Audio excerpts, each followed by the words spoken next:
So you're not saying this is a gray area. You're saying this is a black and white bribe. A black and white bribe. The TrumpCoin. And what backs up the TrumpCoin? Why would anyone spend millions of dollars on TrumpCoin? To cozy up to Trump. To buy influence with Trump, because the coin itself is worth what, Sam? Nothing. Zero. Absolutely nothing. It's worth as much money as people put behind it. Right. To get influence with the president. And that's exactly what's happening. His big meme coin buyers have unique, privileged access to the president. And do we know who they are, Sam? No, because the blockchain is anonymous. Right. So they could be the cartel leaders, right? They could be oligarchs. They're definitely oligarchs. Yes, for sure. Foreign spies, people facing criminal charges in this country, right? We have no idea who they are. Now, you know, I've ceased being amazed what this Karen Levitt has to say. But she says, oh, no, they're not really buying influence with the president because he's doing this in his personal capacity, not in his official role as president, and he's not doing it in the White House. But he's currently president. Of course, he's still the president. Right. Doesn't matter where you have access to him, whether it's Mar-a-Lago or the Oval Office, it makes no difference. If you have access to him in a 7-Eleven bathroom, you still got access to the president. Still got access to him. You know, that's the most absurd argument, you know, among a plethora of absurd arguments. I heard her also say that, you know, that there's this new MAGA, I guess it's not new, it's been around for a while, but they're using it especially with this Qatari plane and Trump meme coin thing. They keep saying, you know, oh, Trump's made this great financial sacrifice to this country. You know, he left this luxurious, lavish life for an act of service. He doesn't take any money for his salary. Since he's become president, you know that his net worth has more than doubled. I have heard that he's made billions. Yes. Not to mention all the deals that his sons have negotiated.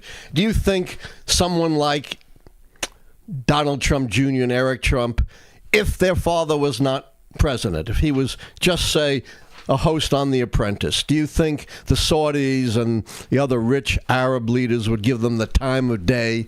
No. Not a chance. So that doesn't even count the multi-billion-dollar deals, or the $2 billion that the Saudis gave to an investment fund run by guess who? His son-in-law, Jared Kushner. Jared Kushner. You know, again, it is so contrary. You know, the gaslighting is astonishing. Crazy. Yeah, it really is crazy. So, coin. It is in fact illegal to bribe a federal official. Sure, I'm glad that's illegal. Yeah, and that's what else is going on here if not bribing Trump to get access? Here's the law. Federal bribery laws under 18 U.S.C. Section 201 prohibit corruptly giving, offering, or even promising anything of value to a federal public official to influence their official acts. You can't even promise anything, much less give anything to influence their official acts, which is exactly what you're doing when you have privileged access to the president. So you're not saying this is a gray area. You're saying this is a black and white bribe. A black and white bribe. And it has to be done knowingly, but you think these people don't know that they're giving millions of dollars for access to the president? Of course they know that. Of course they know. It's exactly why they are doing it. It's a serious offense that includes imprisonment, fines, and guess what? What? Disqualification from holding federal office. Okay, so here we go. Trump is out. We did it, folks. Trump is out. If you were Attorney General, maybe he would be, but who's Attorney General? Pam Bondi. And what are the chances she's going to indict Donald Trump for bribery? So the only person on earth who can actually hold Trump accountable for this is Pam Bondi. That's it? Nobody else? No. Oh, the Congress. Sam, there is an impeachment clause in the Constitution, right? Right. And you can be impeached and removed for high crimes and misdemeanors, which is vague. But there are two very specific things in the Constitution for which you can be removed. You know what they are?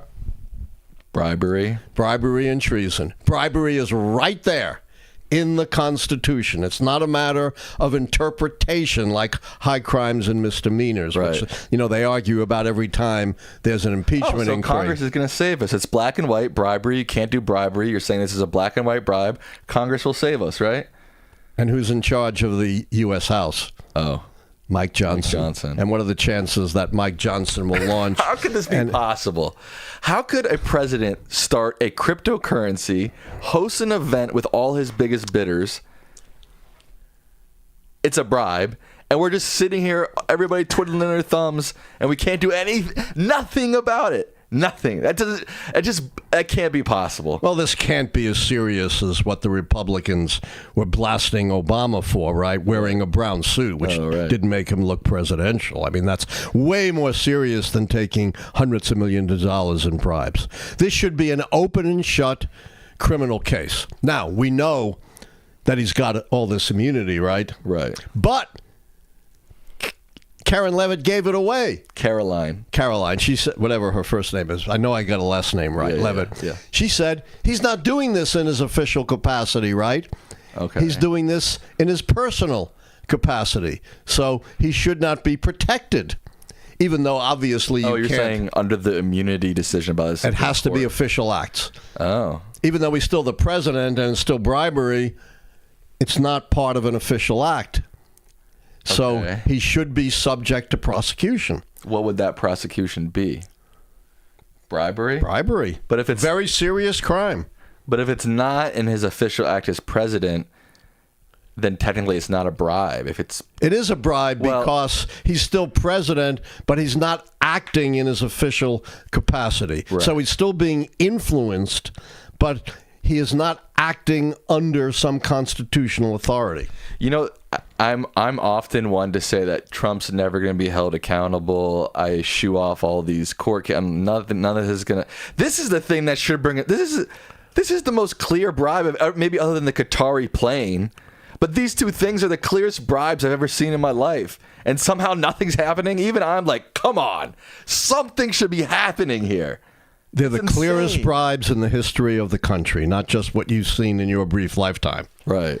And the framers were very, very concerned about a chief executive. With all the power they put in the chief executive, and there was a big debate in the Constitutional Convention about whether the president should have all these powers. So they were very, very concerned, most of all, about a president being corrupted. That's why bribery stands equally with treason. Think about that in the Constitution. That's why there's an emoluments clause saying you can't take anything of value from a foreign entity. They were fantastically concerned about these matters. So we have all these protections, and yet we're not protected.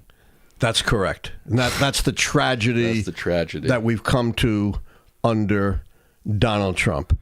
The Constitution, the law, American tradition, out the window. And Trump's not going to stop. Look, how many times in his whole life, he's 78, I think, has he ever been held accountable for anything? Never. And he's not going to be held accountable for this either. No, he's not. Now, I suppose there's a remote chance that the Democrats will take over the Congress in 2026 and impeach him. But they've impeached him twice before. Didn't do much good. Didn't do any good because he'll never get convicted in the Senate. Is this back to this whole virtuous persons quote that you've used before? I've used this so many times, and I'll, say it again.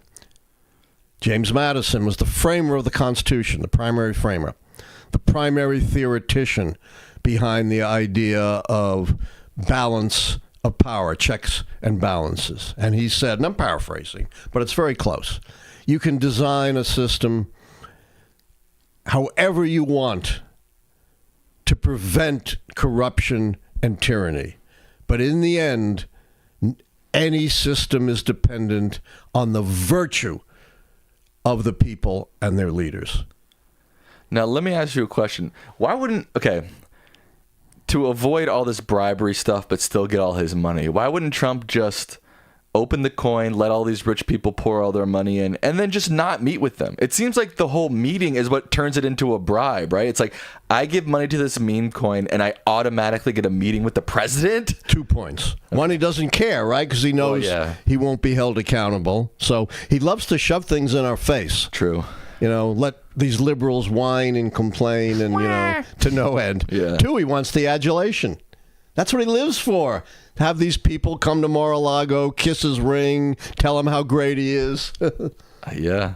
Yeah, that's what he lives for. It's not at Mar-a-Lago. It's in Virginia. He couldn't make it down to Florida. All right, whatever it is, it's not. He's not Lyndon Johnson, who lives for the details of legislation. Right, good point. He lives for adulation. That is true.